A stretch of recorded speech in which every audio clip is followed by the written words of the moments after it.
जय हिंद दोस्तों, स्वागत है आपका आपके अपने यूट्यूब चैनल चुन्नू जी के सेंटर पर। मैं राकेश कुमार राय उर्फ चुन्ना आपके लिए लेकर आया हूँ जनरल इंग्लिश का प्रीवियस ईयर पेपर जो एसएससी मल्टीटास्किंग स्टाफ यानी एमटीएस परीक्षा 11/10/2021 के द्वितीय पाली में पूछा गया था। तो चलिए स्टार्ट करते हैं वीडियो को और देखते हैं।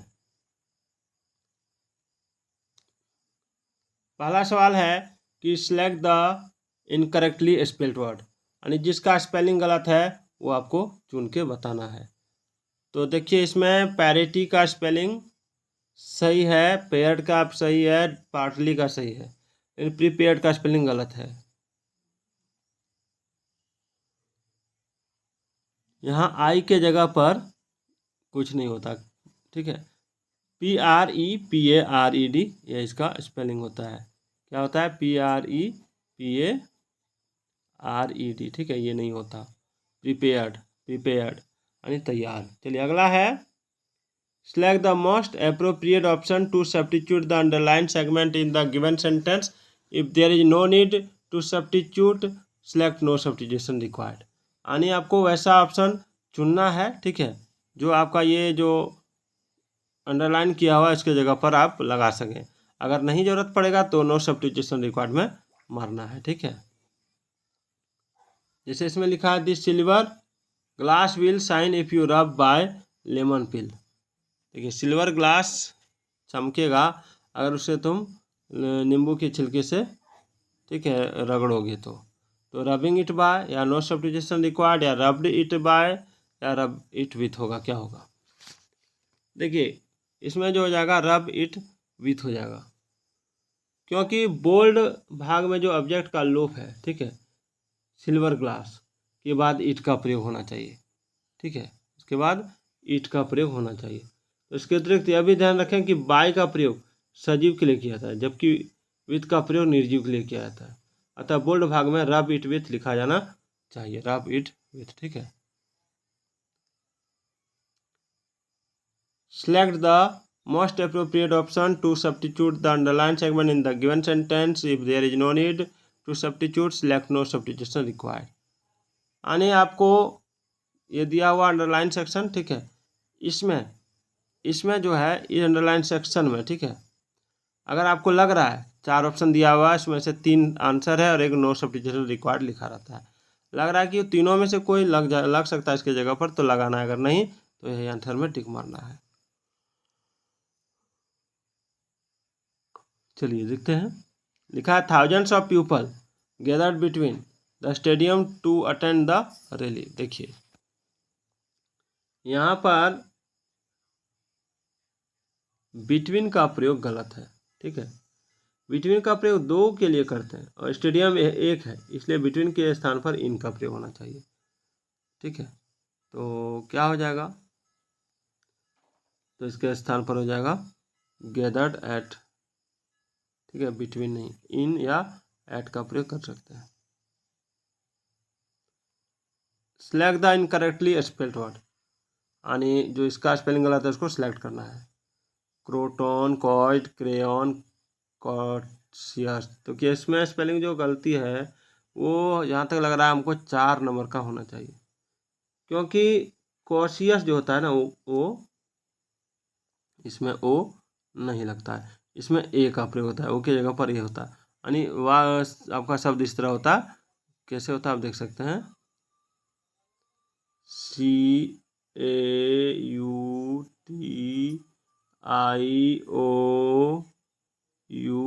ठीक है, कॉर्सियस होता। चलिए आगे बढ़ते हैं। अगला सवाल है select the word which means the same as the group of words given, यानी इस ग्रुप का मीनिंग आपको यहाँ से निकालना है, ठीक है। द साइंस और प्रैक्टिस ऑफ ड्राइंग मैप, यानी विज्ञान और मैप बनाने का प्रैक्टिस करने वाले को क्या कहते हैं? तो उत्तर हो जाएगा आपका कार्टोग्राफी। कार्टोग्राफी मानचित्र है, जैसे। चलिए आगे बढ़ते हैं। Select the most appropriate antonym of the given word, इसका एंटोनिम आपको बताना है परमानेंट का। तो परमानेंट का उल्टा क्या होता है? परमानेंट का मतलब क्या होता है पहले जान लीजिए। परमानेंट मतलब देर तक सदा के लिए रहने वाला। तो इसका एंटोनिम होता है टेम्पोररी, फ्लीटिंग, FLEETING। और इसमें जो आंसर हो जाएगा वो हो जाएगा आपका option D, temporary. Select the most appropriate antonym of the given word. इसका एंटोनिम, डेलिब्रेट का एंटोनिम बताना है। देखिए डेलिब्रेट का मतलब होता है सोचा समझा, ठीक है। तो इसका एंटोनिम जो हो जाएगा वो हो जाएगा स्पॉन्टेनियस, स्पॉन्टेनियस। और होता है आपका हैस्टी भी होता है, ठीक है, और कैजुअल भी होता है। चलिए आगे बढ़ते हैं।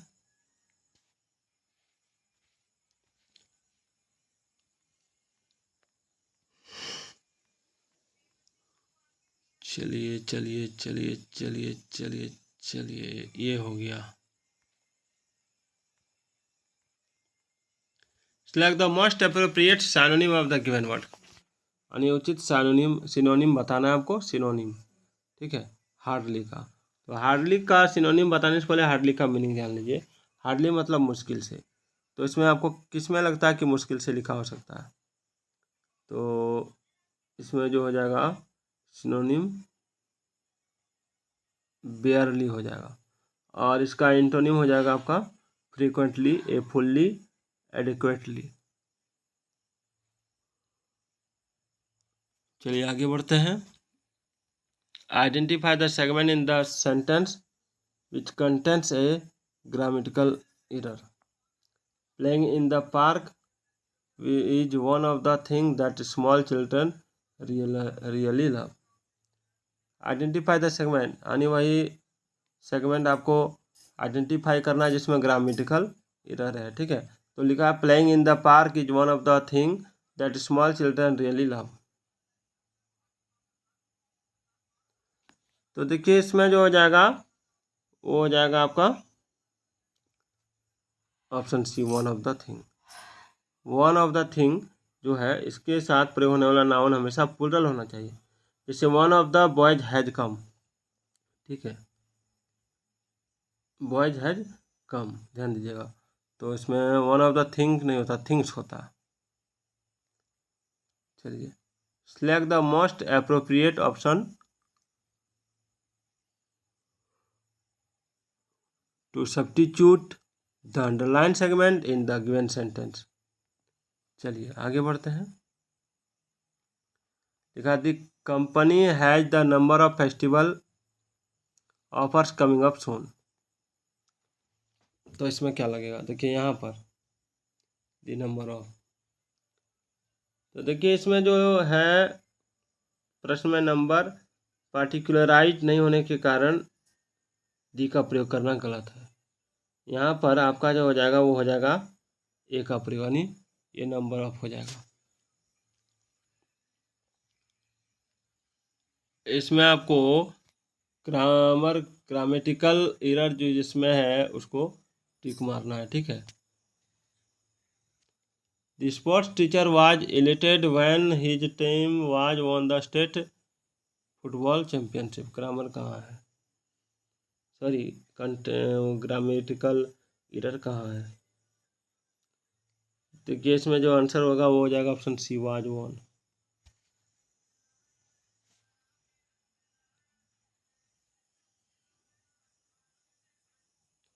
अगला है select the most appropriate synonym of the given word. Practical का सिनोनिम यानी सिनोनिम बताना है। तो प्रैक्टिकल का जो हो जाएगा वो हो जाएगा आपका ऑप्शन सी, एप्लीकेबल, ठीक है। प्रश्न में वाज वॉन का प्रयोग करना गलत है क्योंकि टीम ने खुद मैच जीता है। जब सब्जेक्ट स्वयं कायम करे तो एक्टिव वॉइस का प्रयोग होना चाहिए। तो इस प्रकार वाज वॉन को सिर्फ वन में बदलेंगे। Select the most appropriate word to fill in the blank. आपको उचित शब्द चुन के खाली स्थान भरना है। In spite of money dash we manage to go ahead with our tree plantation drive. देखिए इसमें जो हो जाएगा वो हो जाएगा आपका option C, restriction. In spite आप प्रयोग दो विपरीत तथ्यों को जोड़ने के लिए करते हैं। तो हर प्रश्न में, इस प्रश्न में खाली स्थान के बाद गो ए हिल आगे है, जिसका विपरीत खाली स्थान पर रिस्ट्रिक्शन चुना जाएगा।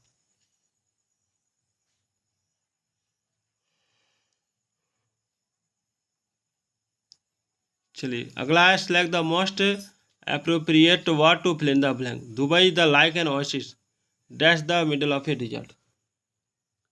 बहुत ही इंपॉर्टेंट टॉपिक है। इसमें जो हो जाएगा वो डिजर्ट के मध्य में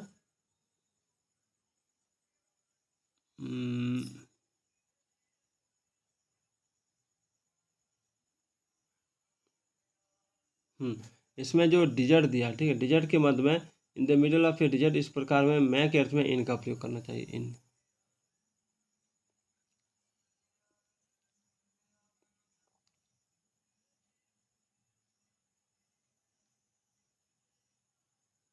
ये क्वेश्चन कहाँ गया। अगला सवाल है, select the most appropriate meaning of the given idiom. इस इडियम का उचित मीनिंग आपको बताना है, ठीक है। जैसे many a slip between the cup and the lip, तो इसमें कैसे बनाए थे, एक मिनट, क्या हो जाएगा,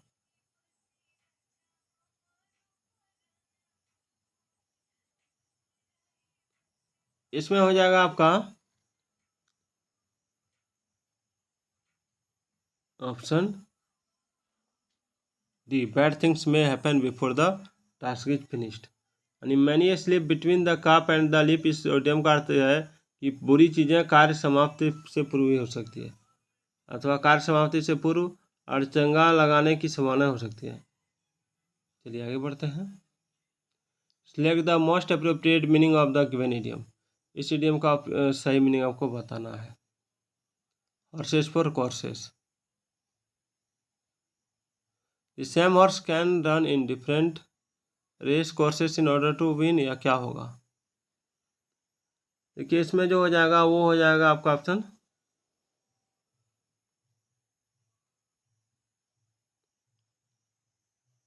17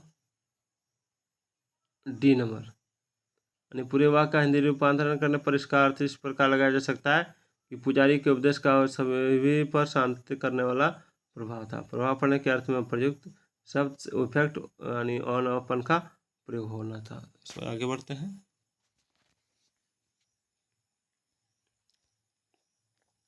अगला है, इसमें आपका उचित वर्ड भरना है, आप देख सकते हैं। तो इसमें उचित वर्ड कौन सा हो जाएगा,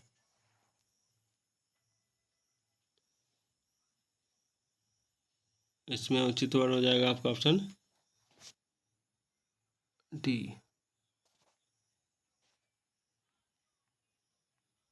देखिए हॉर्सेस फॉर कोर्सेस का आंसर मैं बताता हूँ, option B, different people are suited for different jobs.